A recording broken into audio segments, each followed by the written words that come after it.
Vous écoutez le podcast Il est écrit avec Louis.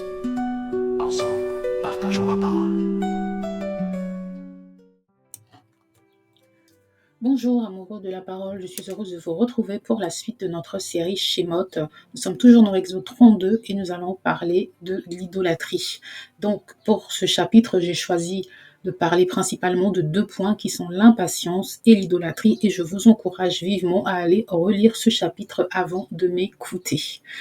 Et comme je l'ai dit dans la première partie, Exode 32, c'est vraiment un miroir de toute la Bible qui nous parle de chute et de rédemption. C'est un épisode pivot dans l'Ancien Testament, puisque Moïse reçoit la loi sur la montagne pendant que le peuple tombe dans une idolâtrie brutale. Et ce chapitre, comme je l'avais dit, ce n'est pas seulement un incident historique, mais une métaphore vivante de toute l'histoire biblique. Donc, ce chapitre nous montre simplement l'histoire du peuple israélite qui va se corrompre en construisant un veau d'or. D'accord ? Et ce veau d'or va les conduire à leur chute et Exode 32 va simplement nous montrer différents visages de l'idolâtrie que nous pouvons encore retrouver aujourd'hui de nos jours. Si vous m'écoutez pour la première fois, je suis Louise du blog ilestécrit.com et je vous embarque dans une nouvelle virée biblique. Donc, on a différents types d'idolâtrie dans ce passage et on va essayer de les aborder. Il est certain que je ne pourrai pas tout dire parce que c'est vraiment un chapitre riche.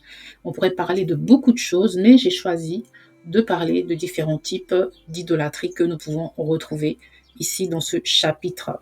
Donc, on a d'abord une idolâtrie matérielle. Vous l'aurez compris, c'est l'idolâtrie qui est faite par rapport à un objet, donc par rapport au veau d'or.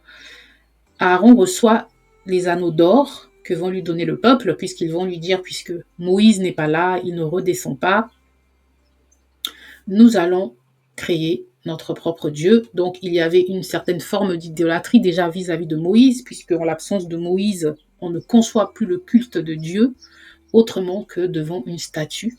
On demande à construire quelque chose, donc ils veulent quelque chose de palpable, de matériel et surtout un Dieu qu'ils peuvent façonner à leur image. Surtout que c'est un peuple qui a vécu des années en Égypte, une nation idolâtre, et ce n'est pas anodin qu'ils aient choisi un veau d'or, un veau en métal fondu, tout simplement. Et dans Romains 1,23, on nous dit « Ils ont changé la gloire du Dieu incorruptible en image représentant l'homme corruptible, des oiseaux, des quadrupèdes et des reptiles. » Et il y a également dans Ésaïe 44, et je vous mettrai la référence, où on nous explique que les êtres humains prennent du bois, se chauffent avec, et lorsqu'ils ont un reste, eh bien, ils se construisent des dieux devant lesquels ils se prosternent. En gros, cela nous montre l'absurdité de l'idolâtrie, l'absurdité de l'idolâtrie matérielle. L'homme devient créateur de ses propres dieux, une inversion tragique, d'accord ? Où Dieu crée l'homme à son image, une inversion de Genèse 1 notamment, où Dieu crée l'homme à son image et désormais c'est l'homme qui veut créer Dieu à son image. Et donc c'est un peu comme de l'idolâtrie, mais c'est également de l'orgueil et également un besoin viscéral d'une émancipation ou d'une autonomie vis-à-vis de Dieu. Et c'est la même chose quand, dans Genèse 3, Adam et Ève veulent se détacher de Dieu. Eh bien, quel est l'argument du serpent ? C'est « vous deviendrez comme Dieu ». Donc, si on devient comme Dieu, c'est qu'on n'aura peut-être plus besoin de lui, n'est-ce pas ? Et donc, il y a ce désir-là de devenir comme Dieu qui va pousser aussi Adam et Ève à se détacher du Créateur. Et ça va être le point de rupture, la chute de l'humanité, tout comme dans Exode 32, la chute des Israélites. Je pourrais continuer à m'étendre là-dessus, mais on avance. Il y a également l'idolâtrie symbolique, prendre une image pour Dieu. Aaron ne dit pas que le veau est un nouveau Dieu. Non, il déclare « Voici ton Dieu, ô Israël, qui t'a fait sortir du pays d'Égypte » dans Exode 32, 4. Et dans le verset 5, il proclame une fête pour l'Éternel qui va se faire, en gros, devant ce veau d'or. Ils vont faire des sacrifices, ils vont faire des festivités devant ce veau d'or. Et ça, c'est du syncrétisme. Mélanger le culte du Dieu véritable avec des formes idolâtres, ce n'est pas un rejet formel de Yahweh, mais une tentative de le représenter visiblement. Et c'est dommage, parce que c'est bien dans Exode au chapitre 20 que Dieu, on ne va pas utiliser le mot idolâtrie, mais Dieu va clairement décrire l'idolâtrie comme quelque chose de proscrit. D'ailleurs, voilà, donc si vous lisez Exode 20 des versets 4 à 5 dans les 10 commandements, on nous dit « Tu ne feras point d'image taillée ». Donc, c'est un peuple qui est déjà au courant de cela, d'accord ? Et donc, les 10 commandements, ils vont être déjà donnés dans Exode 20, mais dans Exode 32, Dieu va les graver sur les tables. Moïse va ensuite redescendre avec ces tables, mais vous pourrez lire le chapitre, lorsqu'il va se rendre compte de la folie dans laquelle est tombé le peuple, il va briser ces tables. Et dans Exode 34, Dieu va lui redemander de façonner des tables et Dieu va réécrire encore ses commandements. Tout simplement, voilà. Parenthèse refermée. Donc, on voit que Dieu avait clairement interdit toute représentation dans Exode 20. Et nous sommes dans Exode 32. Et cette idolâtrie est plus subtile. Elle prétend honorer Dieu, mais le réduit à une image, une caricature ou un objet manipulable. Et dans Genèse 3, le serpent promet « Vous serez comme des dieux ». Et ici, les Israélites veulent un Dieu qu'ils peuvent contrôler. Donc, approcher selon leurs termes, célébrer selon leur style, c'est une profanation du Dieu saint. Ensuite, on a l'idolâtrie affective. Mettre sa confiance dans autre chose que Dieu. Donc, dès le premier verset, le peuple dit « Ce Moïse », donc en disant « ce », ils prennent déjà leur distance avec Moïse, « l'homme qui nous a fait sortir d'Égypte, nous ne savons ce qu'il est devenu ». Et le peuple révèle qu'il s'appuyait plus sur Moïse que sur Dieu. D'ailleurs, il me semble que dans l'épisode précédent, j'ai dit que le verbe tarder, c'était en hébreu bosher et que ça impliquait une certaine honte. Donc, c'était pour eux quelque chose d'insupportable, de honteux que d'attendre Moïse. Au passage, ce n'était que 40 jours. Donc, c'était vraiment un peuple impatient. Et d'ailleurs, Dieu le soulignera qu'ils vont promptement se détourner, promptement pécher. C'est une forme aussi d'idolâtrie relationnelle, dépendre émotionnellement d'un médiateur humain au point de perdre foi lorsque ce médiateur disparaît. C'est quelque chose que l'on rencontre encore aujourd'hui dans certaines assemblées où les personnes sont plus attachées à l'homme de Dieu ou à certains membres de l'assemblée que à Dieu lui-même. Et pour le coup, lorsque cette personne n'est plus, eh bien, c'est comme si toute l'assemblée, toute la structure perd de sa substance. D'accord ? Ou même lorsque cette personne se trompe, eh bien, on tombe également dans la bêtise. C'est la même chose pour Aaron. Aaron qui n'est pas capable de dire non au peuple, mais qui également est dans la même erreur. Et donc, c'est un peu une forme de leader que l'on retrouve aujourd'hui, de leader moderne, contemporain, tout ce que vous voulez, qui suivent plus la foule, la pression du peuple que la parole de Dieu. On se rappellera que dans le livre de Samuel, Saül va céder à la pression du peuple, ça va être sa raison, et il va faire un sacrifice à la place de Samuel, et son impatience, j'en ai parlé dans l'épisode précédent, va faire qu'il va perdre sa royauté. Et encore toujours dans Samuel, le premier livre de Samuel au chapitre 8, le peuple d'Israël veut un roi, comme les autres nations, et ils vont donc rejeter la royauté directe de Dieu. Est-ce que vous voyez un peu cela? Donc, le peuple d'Israël, tout au long des Écritures, ils vont sans cesse rejeter Dieu, mais Dieu va sans cesse leur demander de se repentir. Et d'ailleurs, dans ce chapitre, avant que Moïse descende, je vous invite à aller le lire, avant que Moïse descende, lorsque Dieu va dire à Moïse que le peuple s'est corrompu, eh bien, Dieu va promettre à Moïse, il va dire à Moïse qu'il veut détruire le peuple. Et lorsqu'il va vouloir lorsqu'il va l'annoncer à Moïse, Moïse va intercéder pour le peuple.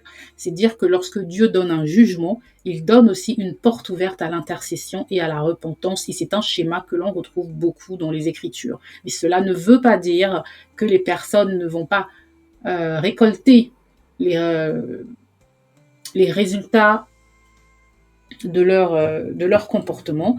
Et d'ailleurs, 3000 hommes périront, puisque lorsque Moïse va descendre, les Lévites vont être mis à part et ils vont exécuter 3000 Israélites, si je ne me trompe pas.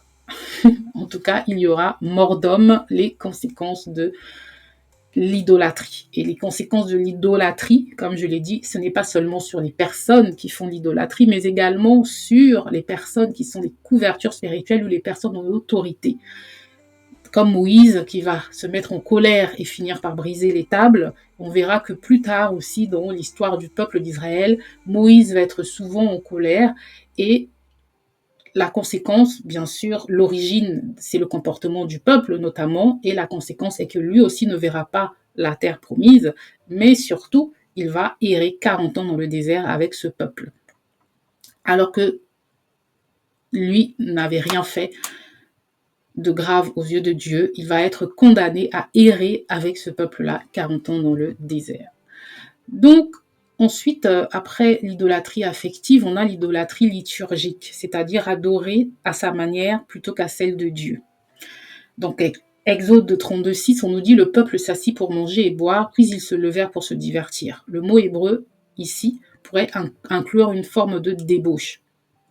Et la liturgie créée autour du veau d'or est dérivée des cultes païens, les repas sacrificiels, les danses, les plaisirs, la sensualité. Et ce culte mélange l'émotion, la sensualité, l'excitation, mais exclut la sainteté, la crainte et l'écoute de la parole de Dieu.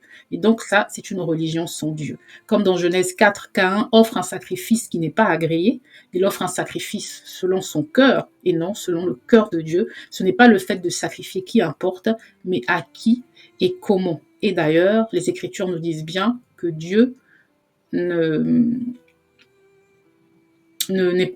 pas forcément les sacrifices. Voilà. Si je retrouve le verset, j'ai une perte de mémoire. Voilà. Donc l'obéissance, voilà. Dieu préfère l'obéissance au sacrifice. Donc si on est dans la désobéissance, peu importe le sacrifice, il ne sera pas agréé par Dieu. D'ailleurs, une de mes sœurs m'a posé la question il n'y a pas si longtemps, est-ce que il faut faire un sacrifice pour être libéré ou être guéri, question pour un autre temps. Eh bien, même si la réponse est non, je pense que c'est un sujet que l'on pourra aborder dans un prochain podcast, puisque nous sommes sous la nouvelle alliance. Nous ne sommes plus dans la démarche sacrificielle, puisque Jésus s'est sacrifié une seule fois et une bonne fois pour toutes.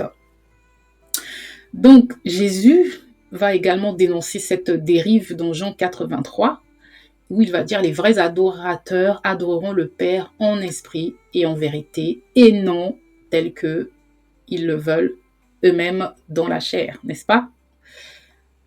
La vraie citation, c'est uniquement « Les vrais adorateurs adoreront le Père en esprit et en vérité ». Je rajoute « et non dans la chair ». Voilà. Ensuite, on a l'idolâtrie communautaire, qui est le fait de suivre la majorité plutôt que Dieu. Le peuple tout entier va participer, Aaron va céder à la pression sociale et personne ne s'oppose. Exode 23:2 avertissait déjà « Tu ne suivras point la multitude pour faire le mal ». Et dans Genèse 11, la tour de Babel, c'est aussi une œuvre collective, une idole bâtie ensemble. L'idolâtrie se transmet souvent par l'imitation, la conformité, la peur de l'isolement. D'accord ? Donc c'est important que nous fassions attention parce que c'est également un phénomène actuel que nous pouvons observer dans beaucoup de sphères de nos sociétés modernes. Jésus dira dans Matthieu 7:13, « Large est la porte et spacieux le chemin qui mène à la perdition. » D'accord ? Mais étroite est la porte qui mène au salut. Je n'ai plus la citation en tête, mais c'est en gros pour dire que ce n'est pas toujours vers le chemin large et spacieux qu'il faut aller. L'idolâtrie, c'est souvent la voie populaire, la voie facile, la voie immédiate, et c'est souvent celle qui mène à la perdition, comme nous le montre ici Exode 32. Donc, l'idolâtrie dans Exode 32, elle est multiforme. Ce n'est pas seulement faire une statue, c'est fabriquer une image matérielle, c'est mélanger Dieu avec nos représentations, c'est transférer notre confiance sur un être humain ou sur un objet, c'est inventer une liturgie qui nous plaît et non pas qui plaît à Dieu, c'est suivre la foule au lieu de suivre Dieu, et on peut retrouver l'idolâtrie dans différents domaines de nos vies. Et vous noterez également qu'on investit. Vous voyez, dans ce chapitre, les Israélites vont donner leur or, l'or que les Égyptiens leur ont donné lorsqu'ils sortaient d'Égypte. Ils vont donner cet or sans compter, même avec joie, pour que le veau d'or soit construit. Eh bien, nous investissons également dans notre idolâtrie, que nous soyons accros, que nous ayons des addictions, que ce soit peut-être une boisson, une drogue, du sucre, des vêtements, un jeu, des films, nous investissons financièrement dans nos idoles. Et cela, c'est également un danger. À chaque étape, Exode 32 nous renvoie au cœur de notre propre adoration. Et ce chapitre n'accuse pas seulement Israël, il dénonce nos propres veaux d'or, qu'ils soient visibles ou invisibles. Mais la bonne nouvelle, c'est que le médiateur intercède. Moïse, qui était une préfiguration de Jésus dans cet épisode 32, puisqu'il va intercéder pour les Israélites, il va rappeler à Dieu ses promesses, il va notamment envers les promesses de Dieu envers Abraham, il me semble, oui, et il va dire à Dieu, il va rappeler à Dieu aussi le regard des nations. On va dire que tu as fait sortir ce peuple d'Égypte pour qu'il soit anéanti dans le désert. D'accord ? Je paraphrase. Et donc, c'est très beau parce qu'aujourd'hui, Jésus, c'est lui qui intercède pour nous auprès de Dieu. Voilà. Et Moïse, c'était simplement une image qui nous permettait d'apercevoir, d'entrevoir la grâce que nous avons aujourd'hui en Jésus-Christ. Dieu révèle sa grâce dans Exode 32. Il va être gracieux envers Aaron, qui sera néanmoins plus tard consacré souverain sacrificateur. Le peuple va payer, n'est-ce pas? Le peuple va payer pour son erreur, mais il va encore réécrire les tables de la loi pour ce même peuple, et donc cela montre que notre Dieu est grand et plein de bonté. Et également, un autre point que je voulais souligner avant de conclure, c'est que Moïse, lors de son intercession, va proposer de se sacrifier pour le peuple. Il va demander à Dieu d'effacer son nom du livre de la vie. Eh bien, c'est vraiment ici un parallèle avec le sacrifice de Jésus, qui a déjà tout sacrifié pour nous et qui a donné sa vie pour le peuple. Donc, pour faire une synthèse, c'était vraiment un long partage et encore, je n'ai pas tout dit. Donc, je vous encourage à aller lire ce chapitre et à aller écouter d'autres personnes qui ont également parlé de différents points très profonds par rapport à ce chapitre 32, qui est une synthèse, comme je le disais, vivante de l'histoire biblique. Ça nous parle d'impatience, de chute, d'idolâtrie, d'intercession, de justice, de grâce et de salut. En gros, ça nous parle de la Bible entière. Il révèle, ce chapitre, la fragilité du cœur humain, mais aussi le cœur de Dieu dans sa miséricorde. Jésus-Christ est ce médiateur parfait qu'annonce Moïse, parce qu'il est fidèle, obéissant et prêt à donner sa vie. Et nous devons refuser les idoles du cœur, attendre le temps de Dieu et vivre dans la grâce et l'alliance nouvelle. C'est là que commence la vraie rédemption.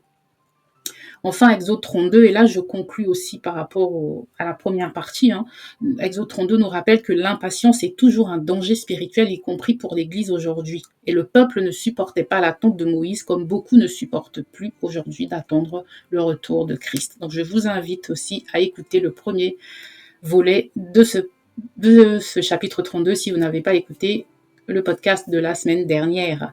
Et bien sûr, le Seigneur ne tarde pas dans l'accomplissement de la promesse, comme quelques-uns le croient, mais il use de patience. 2 Pierre 3, 9, verset que j'ai déjà partagé. Donc, attendre Christ, c'est vivre dans une foi active et nous devons veiller, prier, rester fidèles dans cette attente et ne pas tomber dans l'idolâtrie et créer nous-mêmes nos propres idoles. Si ce partage vous a édifié, n'hésitez pas à liker, partager, pas moi, mais la parole. Ciao!